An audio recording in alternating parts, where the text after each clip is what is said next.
Ерөнхийлөгч хүрэлцэх Монгол улсаас гадаад улсуудад суух онц бөгөөд бүрэн эрх дэлчин сайд нарт итгэмжлэх жуух бичгийг нь гардууллаа.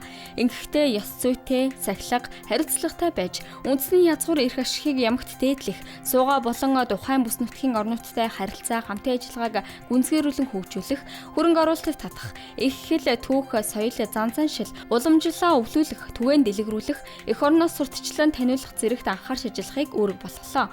Мөн иргэдийн хууль ёсны эрх ашигыг хамгаалж бүх талаар дэмжиж байхыг онцгойлон зохижээ. Улсын хэмжээнд өнгөрсөн 7 хоногт 8 дүүрэг 17 аймгийн 53 суманд аюулт үзэгдэл ослын 143 удаагийн дуудлага бүртгэгджээ. Үүний 106 нь ахын хүрээний гал төмөр, 23 нь ой хэрийн төмөр, 1 нь газар хөдлөлт, 2 нь биологийн гаралтай аюулт үзэгдэл, 11 нь хүний үйл ажиллагаатай холбоотой осол ажээ. Онцгой эдлийн алба хаагчид 7 иргэний амь насыг авран хамгаалж тусламж үйлчилгээ үзүүлсэн байна. Улаанбархан өвчтний дэгдэлт 414 дахь өдрөө үргэлжилж нийт өвчлсөн хүний тоо 14636 болж 17 хүн амь насаа алдаад байна. Өнөөдрийн байдлаар нийслэлд 5 хүн шинээр нэмж бүртгэгдсэн бөгөөд Улаанбаатар болон орон нутгийн эмнэлэгт нийт 52 хүн хэвтэн эмчлүүлж байна. Үүнээс 7 нь хүнд байна.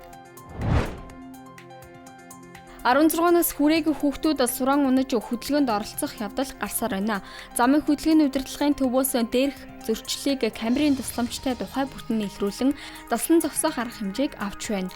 Мөн 18 наснд хүрсэн иргэдэг холбогдох дүрм журмыг мөрдүүлэхэд анхаарч ажиллаж байна. Нийслэлийн төвийн 6 дүрэгт амьтдын төр асрамжлах байр байгуулахаас хан уйл дүүргийн шувуу фабрик дахь байр ашиглалтад ороод байна.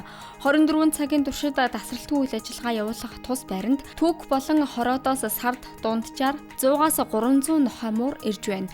Төр асрамжлах байр сард 50 орчим сая төгрөгийн урсгал зардалтайгаар ажилтдаг. Үүнд эм тариа болон идэж хоол гэх мэт олон зүйлс багтдаг байна.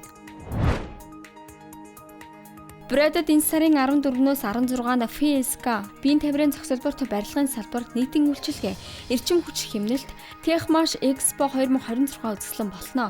Үзэсгэлэнд Оросын бүх компаниуд барилгын болон заслын технологи, материал, нийтийн үйлчилгээний салбар дахь инновац, дулаан, дуу тусгаарлалт, ус нэвтрүүлдэггүй материал болон бусад технологийн дэвшлиг танилцуулах гэж байна.